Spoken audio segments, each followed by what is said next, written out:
First, I want to thank Gate 48 for organizing this event tonight.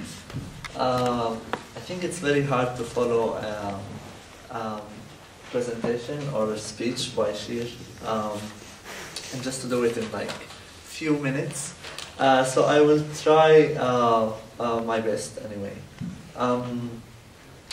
But first, I would like to say that I believe that the research on which the presentation that we heard today, which we would find extensively in Shir's book, which is available here, by the way. Excuse me, who are you? Who are you? Okay, I introduce myself. Okay. My name is Ramzi Qumsiya. I'm a board member of Palestine Link, a Dutch organization working on making the bridges between the Palestinian society and the Dutch society. And I'm also an activist in general for the cause. And I've been asked by Gate 48 to give some kind of commentary or just a response, but it's not going to be a response, it's more going to be an intensifying or just commenting in general on Shir's presentation. So as I said, I believe that the presentation, the research in itself is very extensive and it's coming from within. It's very economical, but I believe it's one of the most, as Shir says, if it's not the main, it's at least one of the most significant main points that affect the situation in Palestine and the occupation, the Israeli occupation of Palestine. So the findings, the analysis, the research, they're actually quite groundbreaking. And there are others who have done economical researches, but I believe this one has reached even further to creating the links between the economy and the occupation and how it profits. And as one of the last comments made by Shir in this presentation, and he's been usually asked before, then if the international aid is profiting the occupation, then why don't we just stop it? And then he would say, no, I mean, don't stop it, because if we're stopping it, the situation in Palestine is a dire situation. There are other ways of making international aid, but at the same time challenging the current channels, making international aid, but at the same time sending the bill for Israel for destroying what these funds are doing. So, in a critical way, but I also think that Shir has covered all of what I wanted to say. In general, I don't see the whole circle of international aid to be much beneficial for developing countries or for the Palestinian people in general. And it had been said several times that even with the Israeli occupation tampering with the development projects done in Palestine, and tampering is just a tame way of putting it, it's mostly the case that these funds they come conditional when they're given to the recipients. And these conditions could vary. They could start firstly from being a direct political influence and interference in the local ruling and governments by the funding side into the recipient side. Like what we see directly happening with the funds coming from the US aid and the EU. And it could end with creating the state of dependency at the recipient side. Not also to mention the mentality that comes behind this kind of aid, coming from a white savior industrial complex. And yes, it's a bad situation in places like in Palestine, and they wouldn't be able to suffice if the international aid would be cut at the moment. They totally depend on it.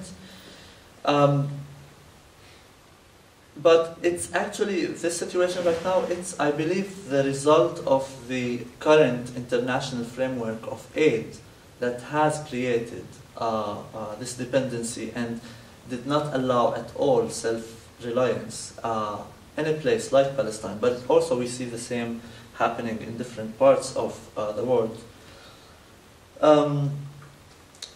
And it's also important to remember that this international aid is part of the whole capitalistic game. So it doesn't come alone as a humanitarian aid of people working outside. It's all within the system. So it has benefits for those on top of the hierarchy.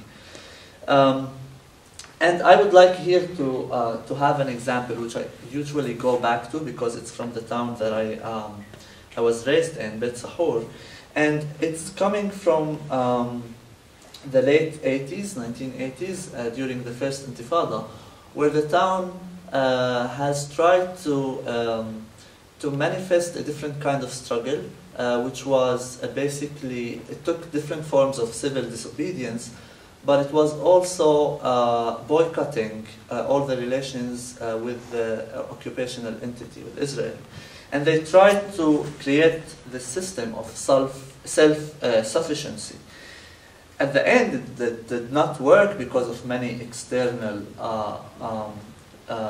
influences and reasons, and how we saw with how the history went and the peace process. But during that time, the response from the Israeli authorities was very violent against these acts of a town trying to be totally self-independent and not relying on any aid or on the Israeli authorities, the occupiers.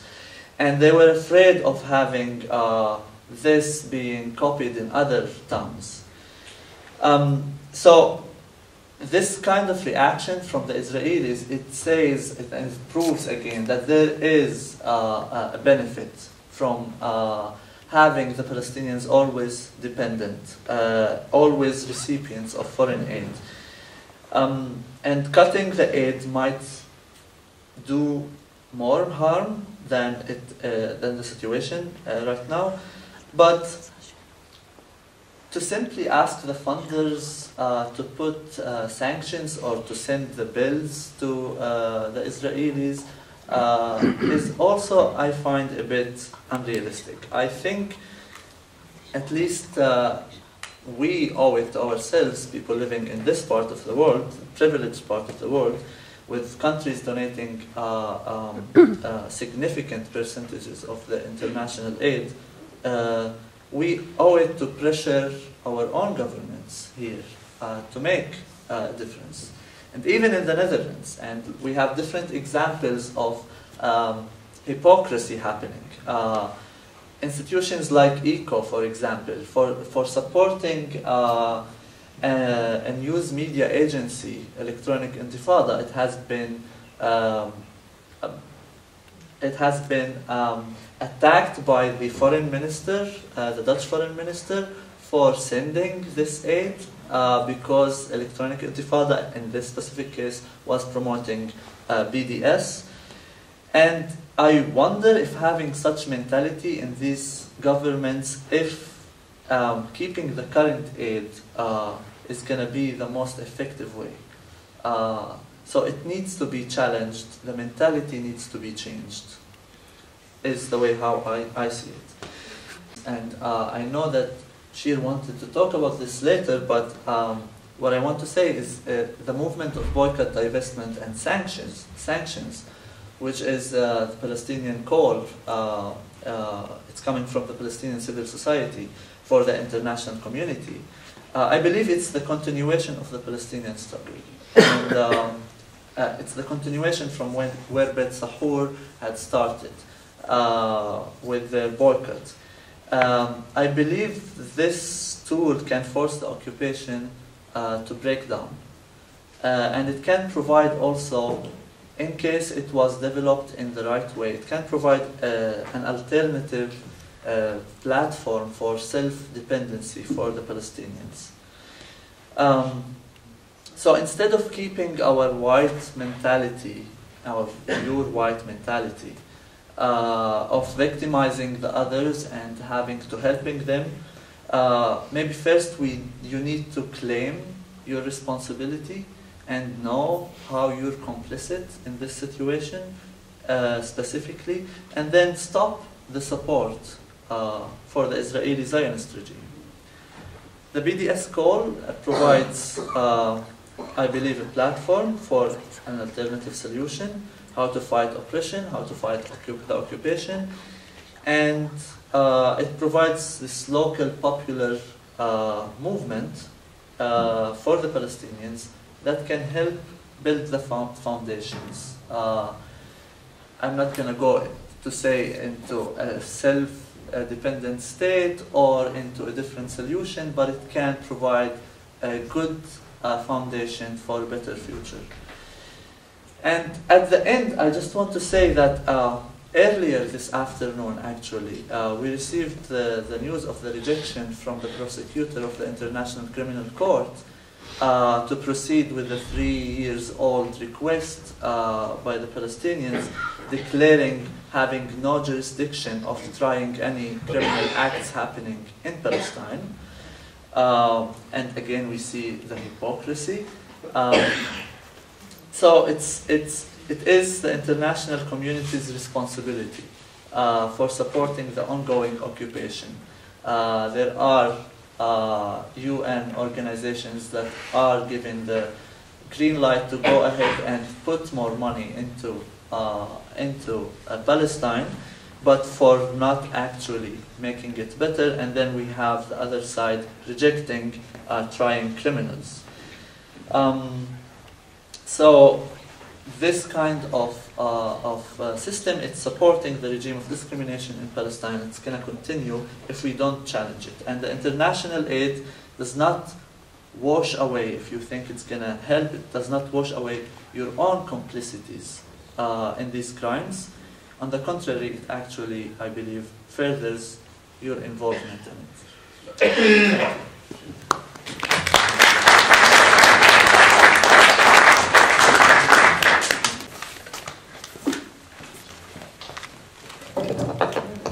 We'll take no questions. We have a microphone, so we'll start with this half because it will be a problem with the microphone. So please raise your hand on this half, and later we'll go to the other one. Yeah. Any questions? Yeah. And please keep it short. Make it a question, not a monologue. Thank you both for informative information, actually, that you supported us. I have one question for Shir. Sorry, I had another name in my head, not Palestinian name, Muhammad, if you like. Anyway, my question is about, you mentioned that we shouldn't stop the aid to the Palestinians, and you explained it. And then your partner, he came and said the same, but I didn't hear what would happen if we stop this aid. What will happen to Israel? This is what I'm interested in, because he mentioned about the boycott action, which is something we can compare what's happened in South Africa, and for the apartheid system. Is this something what, on the long term, you can think might help to just weaken the economy of Israel? Okay, can you hear me? Yeah. So these are actually two questions, and you can call me Mohammed if you want. But first of all, regarding the issue of aid, there was actually a conference in 2001 when the Second Intifada just began. It was a conference of aid organizations, NGOs, and also both Palestinians and internationals. And the Palestinian NGOs stood up in this conference and said, we should call on the international community to stop aid completely. And when the bodies will pile in the streets and the world will see what Israel is doing, the occupation will have to end. Israel will have no choice but to end the occupation. The international organizations answered it's not in our charter. We cannot make a strike of aid, a political strike. We are obligated to keep providing aid no matter what. And so, of course, this call was rejected. But I have to say that I don't think that any solution that starts with bodies piling in the street is really the beginning of a solution. I think because of the very high level of dependency of Palestinians on aid, it would mean that you have to think the minute the aid stops, what will more than 1 million Palestinian children eat tomorrow? You know, this is the, and if we don't know if they'll have enough food, then we cannot stop aid right now. We need to change aid. We need to make it more responsible and more politically effective. And there are many ways to do that. And the second, how? Like? Yeah, well, I think we can look at the Freedom Flotilla as a wonderful example. The Freedom Flotilla movement, ships going to Gaza, ask the Palestinians in Gaza, what do you want? What do you need? They sent the aid directly to Gaza, not going through the Israeli port or airport, or not paying any taxes to Israel, not using Israeli currency, not buying the products from Israel. They did everything right, except, of course, the Israeli Navy attacked them. So I don't think the Red Cross or the UN are going to start smuggling ships into Gaza, but they can make a statement: we refuse to pay taxes to Israel on the aid. We refuse to buy from Israeli companies. And Israel will have no choice but to accept these conditions, because they know that otherwise they will face a massive political scandal.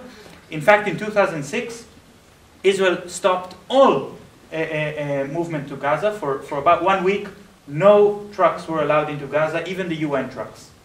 And because of that, the stores in Gaza got empty. There was no food. The Minister of Defense of Israel at the time, Amir Peretz, said to the cabinet, we have to open the gates and allow the UN to send the trucks. And the other ministers didn't really like it, because they say, what, did you start liking Palestinians or something? And he said, if we don't let the UN send the trucks, the next trucks going through the checkpoint will be Israeli trucks that we will have to pay for. They completely understand how aid serves them. But of course, if the international community put conditions, they have to accept them. And your second question was about the boycott movement, the BDS.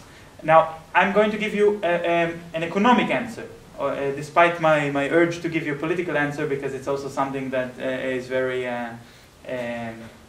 close to my heart.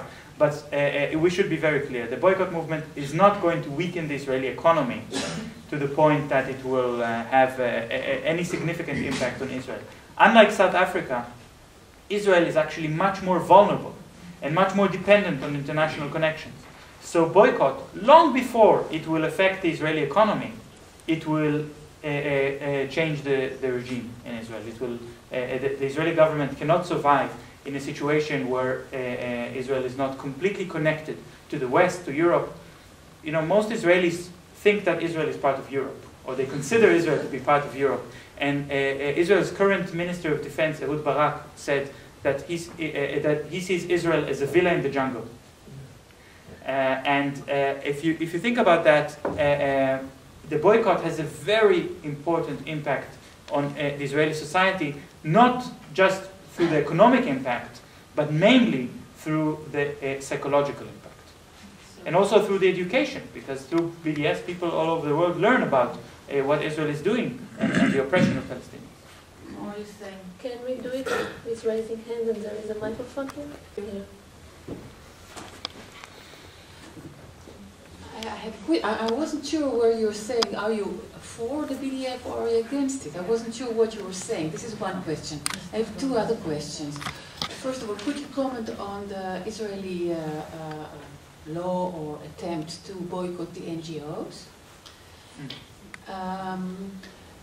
And the second one, well, I don't remember what I wanted to ask. Okay. Well, I apologize. I think maybe I wasn't clear enough. I'm very much supporting BDS, even though now it's illegal for me to do so, but of course I continue to do so. But it's not illegal because of the law against NGOs. It's illegal because of another law. There are many new laws in Israel now against freedom of speech and against against criticism of the government. The laws against the NGOs are not finalized yet. Because the original plan was to make a law that all NGOs in Israel will have to reveal who are their donors. And this was a big campaign of the right-wing parliament members in Israel until they found out that actually this law already exists and all the NGOs already reveal who are their donors. So then they needed to come up with a more severe restriction. So one of the things they're trying to do is to make it, to try to create a cut that will only affect the left NGOs or the critical NGOs, but not affect the all the NGOs that are providing social service, or the right-wing NGOs, or the NGOs that are funding the colonies. They haven't really found that formula yet. It's not so simple because all these NGOs are getting funding from, and most of that funding comes from abroad. So they're trying to focus more on NGOs getting funding from foreign governments. But they haven't found a way to say all foreign governments except the United States. Because the United States is funding a lot of right-wing NGOs. So at the moment these laws are processed very slowly, and none of them has passed the last stage yet. What would be the effect if these NGOs... Well, the Israeli critical population is very small. And it's not that the left in Israel is going to come into take control of the government anytime soon. This is, of course, for a lot of Israeli activists, these NGOs have become a source of salary, a source of livelihood. I think it was actually very sad and shocking for me to see that when Israel invaded Gaza in 2008-2009, the CAS-led operation, 1,400 people were killed in Gaza. There were demonstrations in Tel Aviv of 10,000, 20,000 people demonstrating against the war. When these new laws were suggested against the left NGOs, more than 50,000 people came to demonstrate. It's sad, really, that a lot of the activists are well, not everyone are really activists. Some of them are part of a mechanism that gives these reports, and these reports continue to be put on some shelf and collect dust. So I'm not sure if the effect will be very dramatic in terms of the Palestinian struggle, but maybe it will help the world to see that Israel is not a democracy. Maybe it will help to convince the international community that they have to change their treatment of Israel. I have also two questions. First one, I would like to see some kind of hope and some kind of future in next coming 10 or 20 years.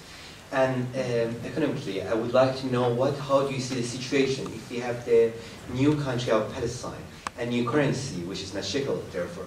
And how do you see the difference? And maybe we have some improvements. The second one is Israeli government is justifying so much of this military aid by presence of Hezbollah, Syrian government, and Iranian government. How do you see if, hopefully in near future, we don't have the Iranian and Syrian government as we have now? Let me start from the end. I think we should remember Iran never attacked Israel. Iran, we don't know if Iran is really developing or not developing nuclear weapons, but it's certainly not the first country in the Middle East to develop nuclear weapons.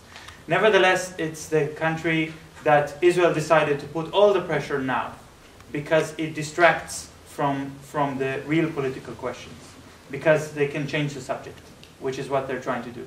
So if Iran will suddenly decide to adopt the Dutch constitution and become a Western-style democracy and to dissolve the army, the Israeli government will find some other enemy. In fact, the first response of the Israeli government to the rebellion in Syria was fear. Oh no, what was going to come next? Actually, suddenly they remember that Assad is a friend of Israel. Which was exactly the response to the revolution in Egypt, so it's always trying to find the new enemy. I don't think this will change much, but of course we have every reason to support the people in Iran and Syria, that they will be able to be free and safe regardless of the situation in Israel. But the first thing you asked, about an independent Palestinian state. This is a very important question which Palestinians are debating very strongly. Whether they prefer to have a separate independent state with their own currency, with their own trade relations with the world, or if they're going to fight for civil rights and a free citizenship status under one joint government for everyone. And this is a choice that the Palestinians will have to make. From an economic point of view, I think that the first choice will mean lower standards of living for Palestinians. If Palestinians would create their independent country, it will be poor. Because they will have to rebuild their economy after 45 years of occupation and find a way to become independent. But it's their choice. If that's what they want, this is what will happen. On the other hand, if they will become equal citizens in a democratic state for everyone, it will maybe their standard of living will be a bit higher, but this state will have the highest inequality in the world, to be the most unequal economy on the planet. So obviously that there will be a lot of struggles on that as well to have social reform. Nevertheless, the first thing you said was, I want to see hope. And I want to say something about that, because I do think that even though we now see the Israeli government acting in the most brutal way and using more and more methods to silence criticism and to justify crimes committed against Palestinians and violations of international law, these there's also a lot of reason for hope, because actually we can see from the way that the Israeli government is acting that they're running out of cards, they're running out of strategies. The anti-boycott law, for example, that was passed in Israel, has no rational reason. It will not stop the boycott. By suing some Israeli activists, they're not going to stop the global movement. In fact, they will only make it stronger. But this law shows that they really have no answer. And making Avigdor Lieberman the Minister of Foreign Affairs for Israel is a clear admission of defeat. There is no way that Israel can explain what it's doing to the world, so we might as well just find this crazy right-wing person to be the foreign minister. Yeah. Shir Hever, my name is Jaap Hamburg. I'm a board member of a different Jewish voice. I have one question. I know that you are going to talk to the Foreign Relations Committee on Thursday. Wednesday. Wednesday, sorry, on Wednesday. But nevertheless, to the Foreign Relations Committee tomorrow. And if you tell them that aid to the Palestinians is in fact aid to the Israelis, there is a substantial part of this committee who will say, well, in that case, let us stop aid to the Palestinians. They will make misuse of what you are saying. At least there is a great chance they will. So how are you going to counter them? I think they deserve to know the truth. They deserve to know that their complicity with the Israeli occupation is real, and that even if there is a chance that the right-wing members of parliament will make a cynical use of this information to try to call to a stop of aid, then that's no reason for me to conceal this fact from them. But I think if the Dutch government will make a statement that they plan to stop aid to the Palestinians, the first phone call they're going to get is from the Israeli government saying, please don't, we need that aid, because they know, the president of the Palestinian Authority, Mahmoud Abbas, after the United States blocked his attempt to get recognition from the UN, he said, well, you know what? Why should we have a Palestinian Authority anymore? It really makes no sense. We should just abolish it. And the response was, Obama called him for an emergency talk and said, please don't abolish the Palestinian Authority, and here's some money, and because this of course can change everything. And in many ways, the Palestinian Authority at the moment is a tool for the Israeli and the United States policies in the area. We'll take the last question. The woman in green, you wanted to ask the question.